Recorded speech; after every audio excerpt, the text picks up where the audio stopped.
में कच्चा फल्ली भूंजा था संगवारी हो। नारियल के लड्डू में डाले बर एक कोती चाशनी बनाए के चालू कर दी हूँ। नारियल के लड्डू बहुत अच्छा लगते, आप मन ट्राई करो। जय जहाँ जय छत्तीसगढ़ संगवारी हो, आप मन के न्यू ब्लॉग में स्वागत हवाए। शाम के सब्जी बनाए के टाइम हो गए संगवारी हो।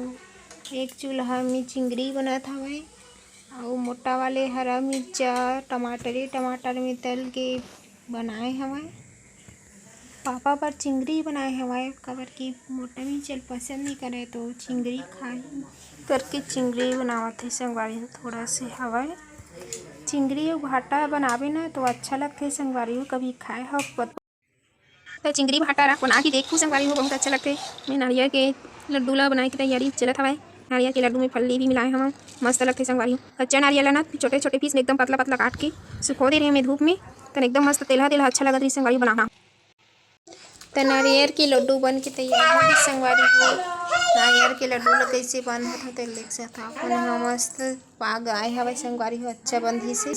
तो मोर चैनल ला सब्सक्राइब करे बर झन भुलाहू संगवारी हो। मैं अपन वीडियो ला यहीं तक विराम करत हूँ। जय जय छत्तीसगढ़।